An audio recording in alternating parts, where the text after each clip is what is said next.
자, 오늘은 그날을 향한 소망, 다니엘과 12예언서에 대한 말씀입니다. 지난주에 조금 우리가 공부하다가 도무지 제가 안 될 것 같아서 이렇게 끊고 이번 주에 다시 시작하기로 이렇게 말씀을 드리고 시작을 합니다.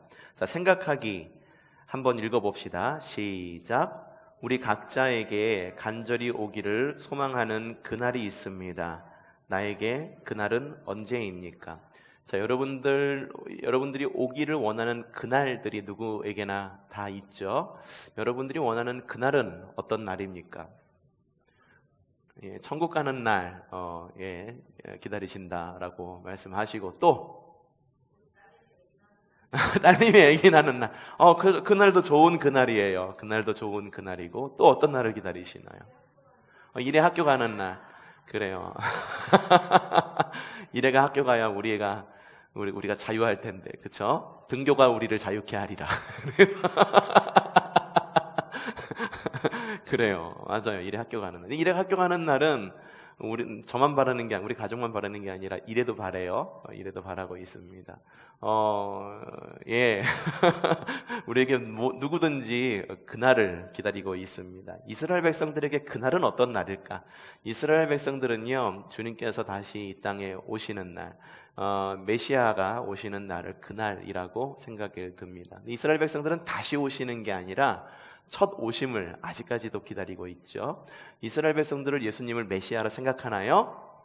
아닙니다. 예수님을 메시아라 생각하지 않습니다. 그렇기 때문에 아직까지도 메시아가 오셔서 이스라엘의 그런 좋았던 날, 다윗의 시대, 솔로몬의 시대를 다시 회복하기를 아직까지도 기다리고 있는 민족이 이스라엘 백성들입니다.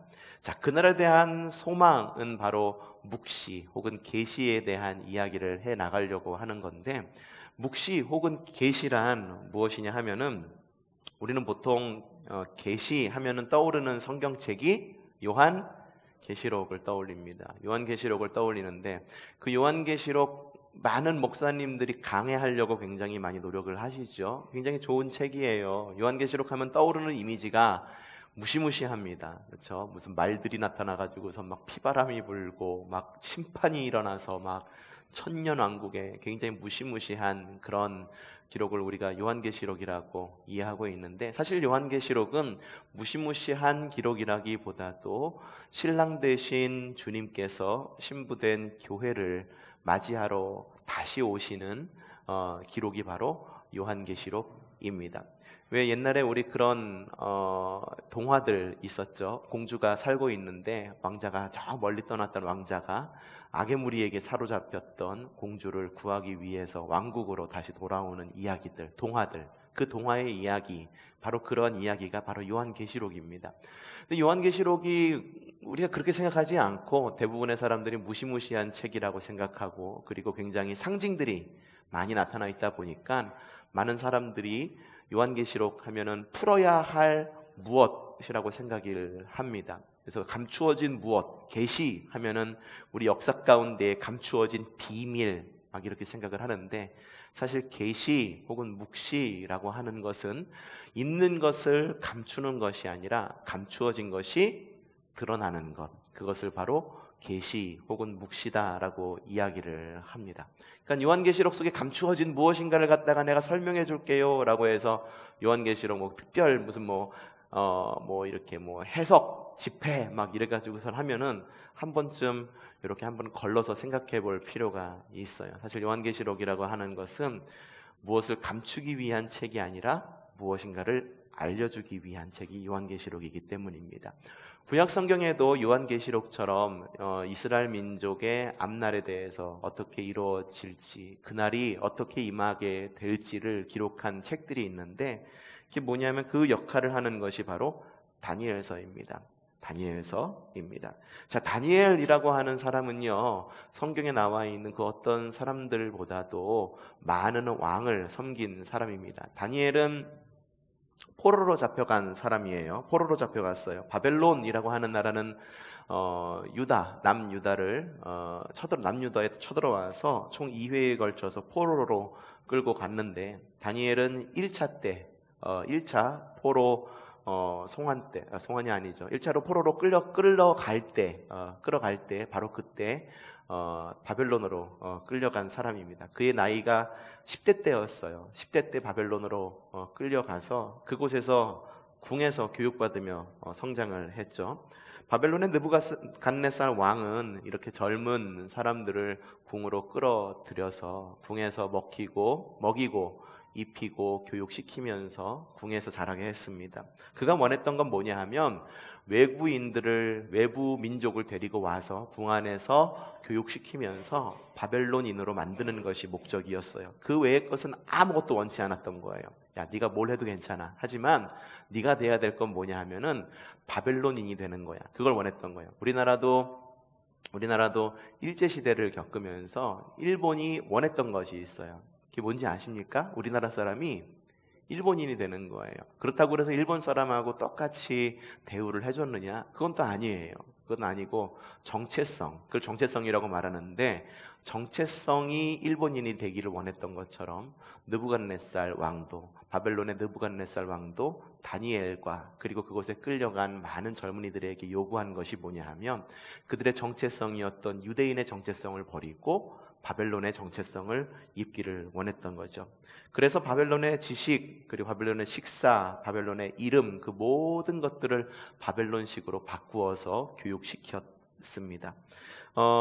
원래는 다니엘이라고 하는 이름은 하나님은 나의 재판관이라고 하는 유대식 이름이에요. 근데 다니엘이라고 하는 이름을 이 바벨론식으로 바뀌니까는 벨드사살이라고 하는 이름으로 바꾸어졌죠.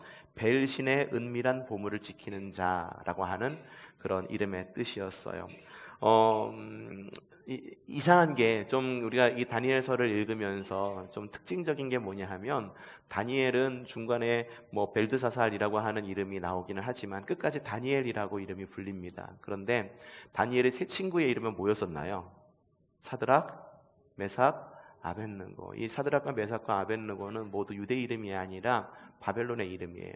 그러니까는 이 바벨론에서 이야기하고자 하는 것이 너무 명확한 거예요. 뭐냐면은 바벨론의 정체성으로 바뀌어서 바벨론의 사람으로 살아갈 것인가? 아니면은 유대인의 정체성을 가지고 유대인의 신앙과 유대인의 문화를 갖고 그 문화를 계속 이어갈 것인가? 신앙을 이어갈 것인가? 그게 굉장한 숙제였다고 하는 거죠. 그 이후에 다니엘은요, 왕의 참모의 자리까지 올라가게 되는데, 자, 다니엘 1장부터 4장까지는 다니엘은 느부갓네살 왕을 섬겼습니다. 그 느부갓네살 왕을 꿈을 해석하죠. 그래서 총리가 됩니다. 여기서 사드락, 메삭, 아벳느고가 풀무불에 던지는 이야기가 1장부터 4장까지의 이야기가 나오고, 그 다음 섬긴 왕이 벨사살 왕이었어요. 5장 그리고 7장에서 8장, 요게 벨사살 왕이었는데, 느부갓네살, 벨사살 모두 바벨론의 왕이었죠. 이 벨사살 왕이 왕위에 올랐을 때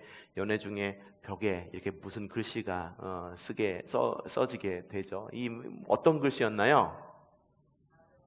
예, 바벨론 글씨. 그게 뭐라고 써 있던가요? 예, 이따가 다시 한번 보도록 하겠습니다. 하여튼 그래서 이 다니엘이 이 손이 나타나서 벽에 글을 쓰니까 이게 무슨 말이냐 알아라. 그랬더니 다니엘이 그걸 해석한 이야기가 바벨론 시대에 있었던 이야기고, 그 다음 바벨론이 망하고 메대, 곧 미디안 백성들, 그 메대 시대로 그냥 메대 시대로 넘어가게 됩니다. 이 메대 시대는 6장, 9장에 나와 있는데, 이때에 다니엘은 다리오 왕을 섬깁니다. 이 다리오 왕 때 다니엘이 사자굴 속에 던져지게 되죠. 그런 다음에 또 나라가 바뀌어요. 바사라는 나라, 페르시아라는 나라로 또 바뀌게 되는데, 여기 고레스 왕 10장부터 12장까지 다니엘은 페르시아의 고레스 왕을 섬기게 되는 그런 굉장히 오랜 기간은 아니었지만 그래도 역사의 격변의 시간 가운데에서 많은 왕들을, 그리고 많은 나라, 무려 세 나라를 섬겼던 사람이 바로 다니엘이었습니다. 다니엘서는 크게 앞부분과 뒷부분으로 나누어 볼 수 있죠. 1장부터 6장까지는 다니엘의 삶에 대한 이야기가 기록이 되어 있습니다.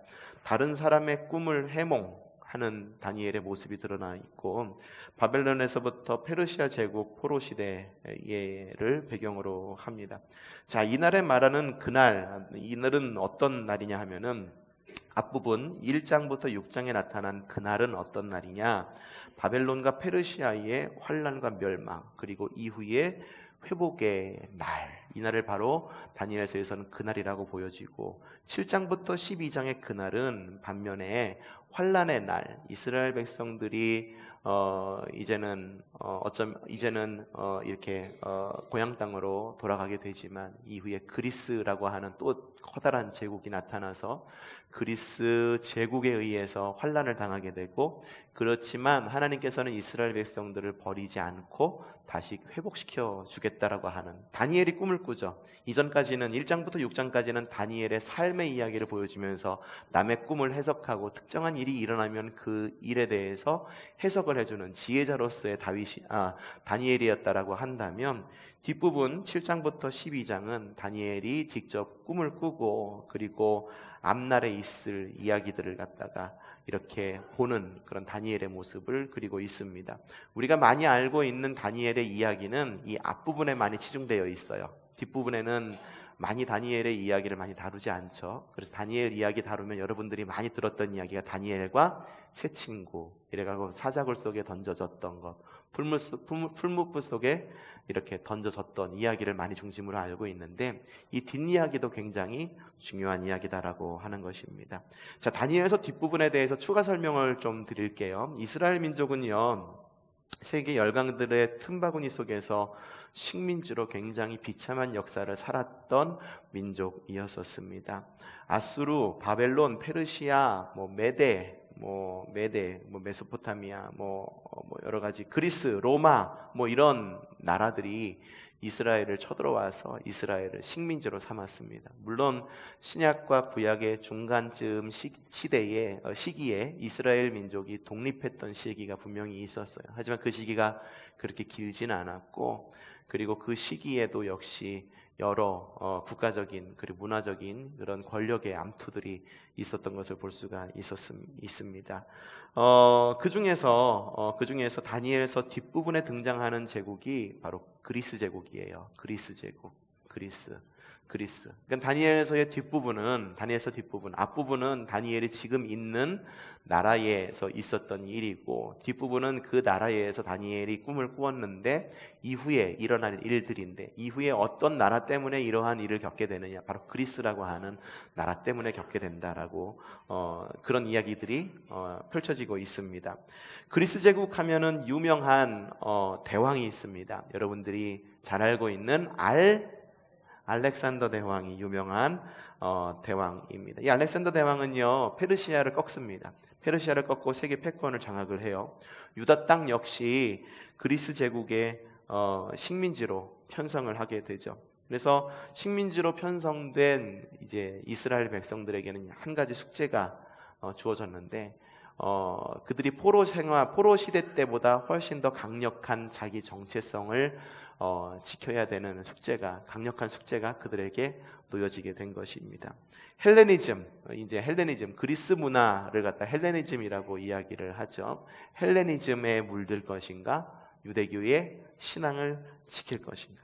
종교적으로도 대립을 했고요, 그리고 문화적으로도 대립을 했습니다. 가치관의 충돌이 있었습니다. 헬레니즘은 다신교였었어요. 여러분들이 잘 알고 있는 제우스, 헬레나, 그리고 여러 가지 포세이돈, 여러 가지 많은 이런 신화에 나와 있는 신들의 이름이 나오죠. 이 신들의 이름은 그리스에서 섬기던 신들의 이름이었었어요. 굉장히 다양한 신들, 비너스, 이런 신들, 바카스, 이런 신들, 바카스. 여러분 좋아하시나요?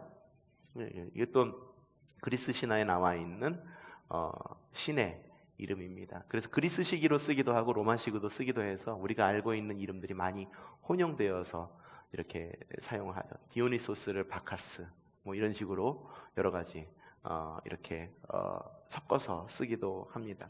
그러니까 그리스 시대의 특징이 뭐였냐 하면은 다신교. 근데 유대인은 어떻습니까? 다신교였나요? 아니에요. 유일신교였죠. 그렇죠. 어떤 신을 섬겼나요?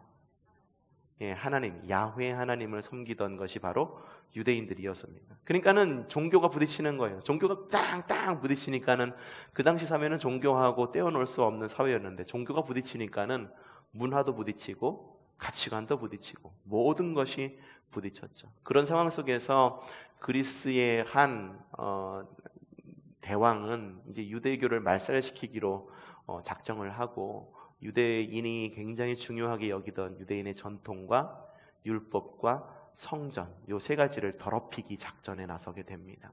그래서 성전 안에다가 막 이 돼지 잡아가지고 돼지 목 걸어놓고, 그리고 제우스상 성전 한가운데다가 설치해버리고, 뭐 이러한 일들을 해요. 이스라엘 백성들에게 돼지는 불경한 동물이죠. 그렇죠? 불경한 동물인데 그 동물애를 잡아가지고 돼지 머리 갖다 놓고, 유대인들에게는 엄청난 큰 수치였던 거죠. 안식일을 금지시켜요. 안식일을 금지시킵니다. 그래서 안식일 지키지 마 그러면서 여러 가지 그런 일들이 일어납니다. 그러니까 다니엘서 뒷부분에는 이런 일들에 대해서 이렇게 이야기를 하고 있어요. 이런 일들이 어떻게 일어날 것인가에 대한 구체적인 이야기들이 이렇게 나오고 있지는 않지만, 그날이 되면은 엄청나게 많은 일들이, 큰 신상이 보여지는데, 이 앞부분에 이 큰 신상에, 엄청난 거대 신상의 그런 꿈을 꾸게 되죠. 그래서 어떠한 나라가 있었고, 어떤 나라가 왕국, 어떠한 제국들이 나오는데, 그 제국들이 하나하나씩 다 무너질 건데, 마지막에 남는 것은 바로 하나님의 나라, 영원한 하나님의 나라만 영원할 것이다라고 하는 꿈을 꾸게 되는 것도 역시 다니엘서에 나와 있는 거고, 다니엘서 후반부에는 이렇게 이스라엘 백성들이 아직은 겪지는 않고 있지만 미래에 겪을 일, 그리고 현재에도 그들이 이겨나가야 할 그러한 극복해야 할 환경들에 대해서 쭉 나와 있는 것을 볼 수가 있습니다. 자, 첫 번째 부분이죠. 1장부터 6장 다니엘서 디아스포라의 생존기. 자, 다니엘서의 첫 부분은요, 다니엘과 세 친구가 포로의 삶을 극복해가는 이야기가 등장을 합니다. 우리에게 굉장히 매우 익숙한 이야기이죠. 포로의 삶은 어떤 삶이었느냐? 그들의 언어인 히브리어가 아닌 통치국의 언어를 사용해야 하는 삶이었었습니다. 이름도 역시 그들의 이름을 가지고 있었으면 안 됐어요. 그래서 통치국의 언어로 이제 쉽게 얘기하면 창씨개명을 해야 되는 그런 상황이었고, 문화와 종교 모두 통치국의 종교를 따라야 했습니다. 자, 이런 상황 속에서 유대인들이 직면한 숙제, 그건 뭐냐? 바로 야훼 신앙을 지키는 거예요. 어떻게 그 야훼 신앙을 지켜나갈 수 있을 것인가? 많은 세파 속에서 정말로 그 세파라고 하는 것이 지금 우리가 느끼는 세파, 선택해서 겪을 수 있는 세파가 아니라 선택할 수 없는, 세계가 흘러가는 가장 큰 흐름이라고 하는 그런 제국의 흐름 가운데에서 어떻게 야훼 신앙을 지킬 수 있겠는가? 그것이 바로 그 유대인들이 가지고 있는 굉장히 큰 숙제였었습니다. 그런 상황 속에서 다니엘은 하나님께서 온 세상을 구원하신다라고 하는 희망을 꿈의 해석과 그리고 환상을 통해서 이스라엘 백성들에게 보여줍니다. 자, 꿈, 이상, 현상의 해석을 통해서 희망을 주는데요. 자, 첫 번째 거대 신상의 꿈이 나오죠. 느부갓네살 왕이 꿈을 꿉니다. 근데 어떤 꿈을 꾸느냐? 자, 다니엘서 여러분 박스 안에 있는 이것 성경 말씀 한번 처음부터 한번 쭉 읽어보겠습니다. 임금님, 시작.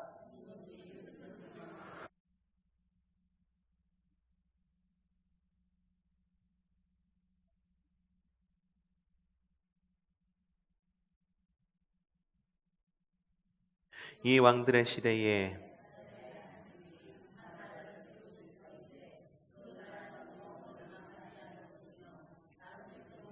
넘어가지 않을 것입니다. 그 나라가 도리어 다른 모든 나라를 쳐서 멸망시키고 영원히 설 것입니다. 예, 거대한 신상을 보았는데 머리는 뭐로 만들어져 있고, 뭐 어깨는 뭐로 만들어져 있고, 허벅지는 뭐로 만들어져 있고, 여러 가지 이야기가 다니엘서에 나와 있어요. 그런데 그 모든 것이 하나 둘씩 다 이제 해체가 되죠. 그리고 맨 마지막에 남는 것이 무엇이냐? 그는 하나님의 세우실 한 나라, 하나님의 나라만이 영원할 것이다 라고 이야기하면서 느부갓네살 왕이 꾼 꿈을 이 다니엘이 설명을 해주는 거예요. 사실 느부갓네살 왕은 정말로 중요한 꿈이라는 사실을 알았어요. 이 거대 신상의 꿈을. 야, 어제 저녁에 내가 꿈을 꿨는데 도무지 무슨 꿈을 꿨는지 모르겠어. 기억을 못하는 거예요. 그래서 느부갓네살이 원했던 게 뭐냐 하면 많은 방백들과 마술가들한테 야, 어제 내가 꾼 꿈이 뭐였는지 좀 맞춰봐라 라고 하는 것이 느부갓네살이 왕이 낸 숙제였었어요. 아무도 못 맞췄어요. 근데 다니엘이 이 꿈을 맞추고 그리고 그 꿈을 해석해 준 거죠. 대단한 겁니다. 느부갓네살 왕은 다니엘의 왕이에요. 지금 다니엘을 다스리고 통치하는 왕입니다. 자칫 잘못하면 모가지가 날아갈 수 있는, 목숨을 잃을 수 있는 그런 상황이었는데 그 왕이 꾼 꿈에 대해서 가감없이 하나님께서 주시는 지혜로 말미암아 이제 느부갓네살 왕 당신의 시대도 끝날 것이고 바벨론도 끝날 것이고 메대도 끝날 것이고 그리고 여러 나라들이 앞으로 또 등장할 텐데 그 나라들이 아무리 강력하다 할지라도 그 나라들은 하나님의 그 통치하심 앞에 모두 무릎을 꿇을 것이고 그 나라들은 결국 다 멸망할 것입니다 라고 그렇게 해석을 하면서 이스라엘 백성들에게 희망의 이야기를 던져주고 있습니다. 또 다른 이야기가 나오죠. 어떤 이야기냐? 여러분들 잘 알고 있는 이야기인데 벨사살 왕은 한번 읽어보죠. 시작.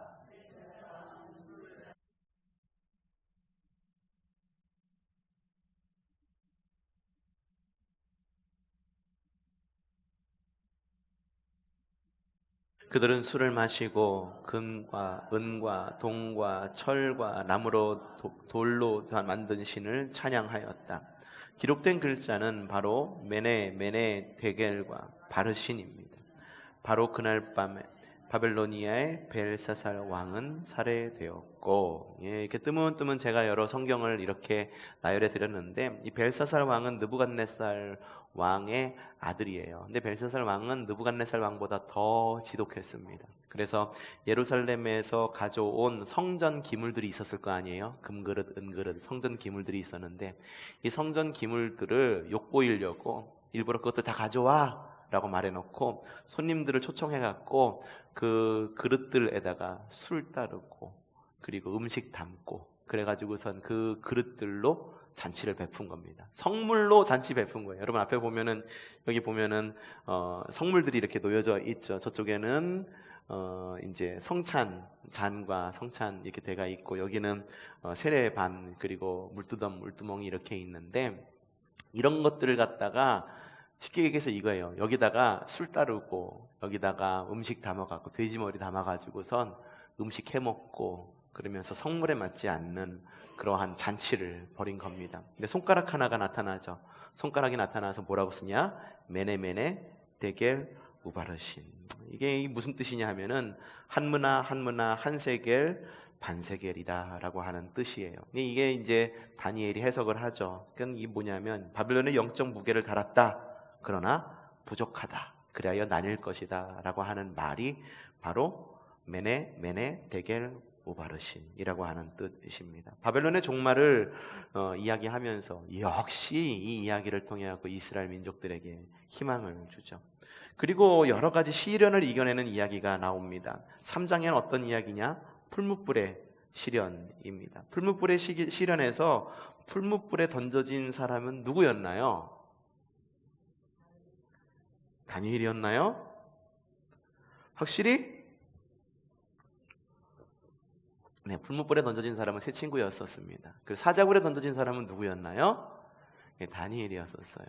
우리가 다 다니엘 이야기 안에 있기 때문에 다니엘이 다 던져진 걸로 생각이 드는데 다니엘이 던져진 것은 사자굴 앞에서 던져졌죠. 그래서 여러 가지 시련의 이야기를 이겨내는 그런 모습들이 다니엘에서 전반절에 나타났죠.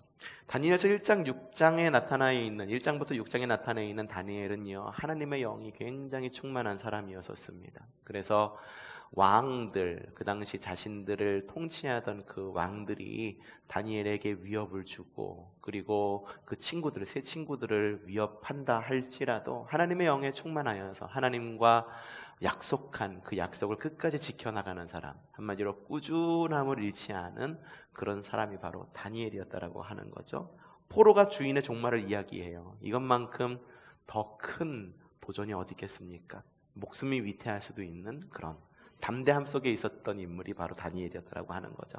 7장부터 12장까지는 이제 다니엘서 이제 종말에 이르는 시간표, 이제 종말에 이제 그날을 기다리고 있는 이제 이스라엘 민족 그리고 다니엘이 본 환상에 대해서 나오고 있습니다. 자, 다니엘서 7장부터 12장은 다니엘이 본 환상과 꿈에 대한 이야기인데 배경은 앞부분과는 다르죠. 앞부분에서는 다니엘이 살던 시대를 배경을 하고 있었지만 뒷부분 7장부터 12장은 이제 유다 자손이 앞으로 겪을 극심한 박해와 순환의 시기를 이제 그 배경으로 삼고 있습니다. 순환의 끝이 언제인지 그리고 그 순환의 시기를 어떻게 살아야 되는지 여러 환상들이 보여지는데 7장에는 괴물의 환상 그리고 8장에서는 숫염소의 환상이 나오고 있고 10장에서는 페르시아와 그리스의 대결의 환상들이 보여지고 있습니다. 그리고 11장에서는 남방 왕과 북방 왕의 대결의 환상이 보여지면서 이제 여러 나라들이 왔다가 사라질 것이다. 왔다가 사라지는 바람처럼, 왔다가 사라지는 바람처럼, 바람 김범용의 바람처럼 왔다가 사라지는 바람처럼 이제 많은 제국들도 왔다가 사라질 것이다 라는 이야기를 하고 있어요.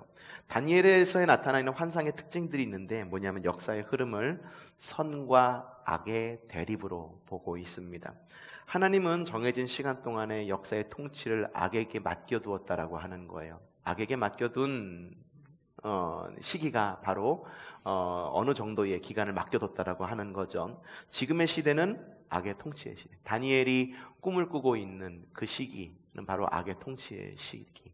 그리고 지금 우리가 사는 시기, 다니엘서에 비춰본다고 한다면 지금 우리가 살고 있는 시기 역시 악이 통치하고 있는 시기. 정확히 말하면 악이 통치하고 있지만 하나님의 백성들은 여전히 강건하여서 하나님의 나라와 악의 세계를 같이 한 번에 살아가고 있는 시기가 공존하고 있는 악의 나라와 하나님의 나라가 공존하고 있는 시기가 바로 지금의 시기다라고 보는 거예요.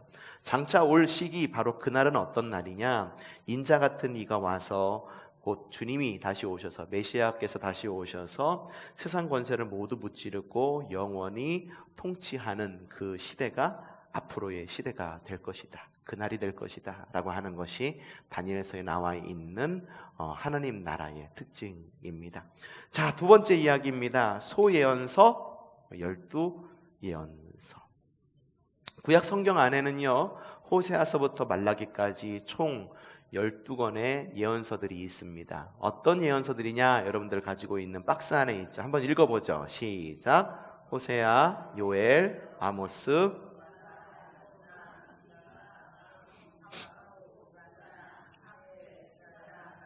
예, 지난번에 작년에 우리 요 성경 순서 외우느냐고 성경 목록가도 외웠었었죠? 작년이었나요? 재작년이었나요?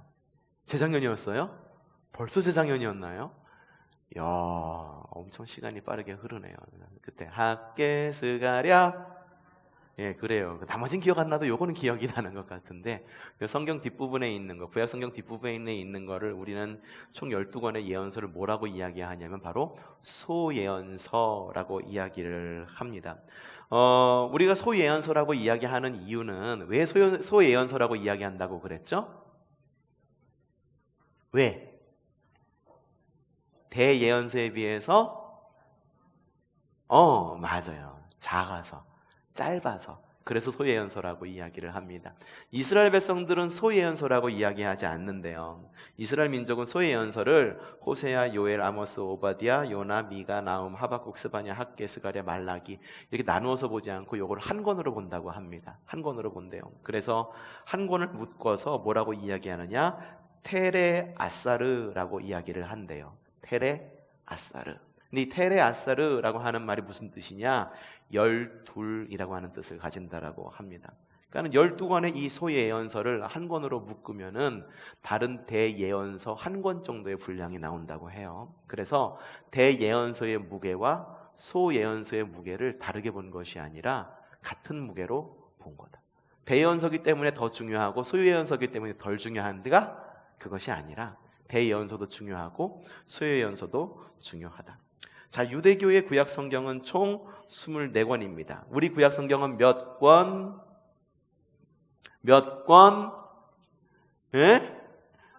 예, 39권. 그래서 39, 예, 그렇게 알잖아요. 그래서 39권, 구약이 39권, 신약이 27권. 근데 이 유대교의 구약 성경에서는 이 테레아사르, 곧 소예언서 12권을 하나로 묶어서 구약 성경 가운데 한 권으로 본다라고 아까 이야기 이미 말씀드렸죠. 그렇기 때문에 덜 중요하게 생각하지 않는다.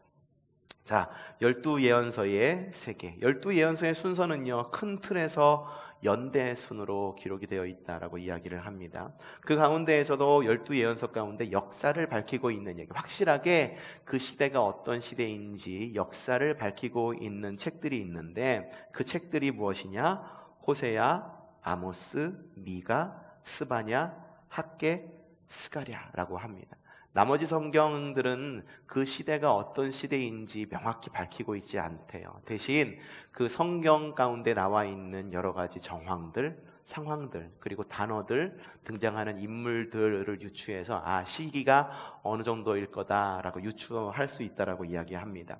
이 6권을 기준으로 해가지고 구분을 해보면 총 2가지 구분을 할 수 있다라고 말하는데, 시기별로 나눌 수 있다라고 그래요. 첫 번째는 주님 오시기 8세기 전의 이야기, 7세기 전, 그리고 6세기 전 이야기로 구분할 수 있다라고 합니다. BC 8세기에 기록된 연대에 기록된 책은 호세야, 아모스, 미가. BC 7세기에 기록된 책은 스바냐. BC 6세기에 기록된 책은 학개와 스가랴입니다.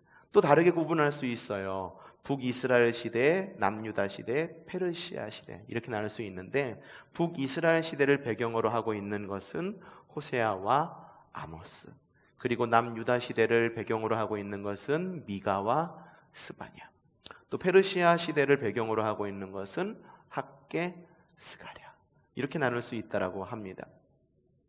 앞서도 말씀드렸지만 이 책들을 뺀 나머지 요엘, 오바댜, 요나, 나훔, 하박국, 말라기는 책 속의 단서들로 시대를 유추할 뿐 이렇게 정확하게 시대를 구분하기는 좀 마음에 썩 들게 구분하기는 쉽지 않다라고 하는 것이 바로 12예언서에 대한 이야기입니다. 자, 나머지 부분 호세아부터 쭉 이어지는 호세아, 아모스, 미가, 호세아, 요엘, 아모스, 오바냐, 요나, 미가, 나훔, 하박국, 스바냐, 학개, 스가랴, 말라기, 이 부분은 다음 주에 계속 쭉 이어가면서 말씀을 드릴 텐데, 특별히 이야기할 것은 그다지 많지는 않습니다. 과연 그 책들, 소예언서에서 이야기하고 있는 이야기들은 과연 어떤 이야기들을 하고 있는지, 그 이야기들을 이제 조금씩 짚어가면서, 소의 예언서를 우리가 이렇게 구분해서 읽어본 적은 굉장히 드문 것 같아요. 그렇죠? 그래서 성경 주석에도 소의 예언서만 따로 묶어가지고서 소의 예언서만 연구한 그런 주석 책들도 이렇게 나와 있어요. 왜 그러냐 하면은 우리가 뭐 예레미야, 뭐 이사야, 뭐 이런 책들은 우리가 설교를 통해서 많이 접해요. 그 배경도 많이 듣고, 하지만 소예언서는 얇기 때문에, 얇아서 덜 중요한 건 아닌데 얇기 때문에 많이 접해보지 않은 이야기. 그렇기 때문에 그 안에 어떠한 이야기가 들어있는지 잘 우리가 알지 못하는 부분에 대해서 한번 짚어가 보면서, 하나하나 짚어가 보면서 12권의 이 책들 짚어가면서 내용을 알아보는 시간, 다음 시간에 갖도록 하겠습니다.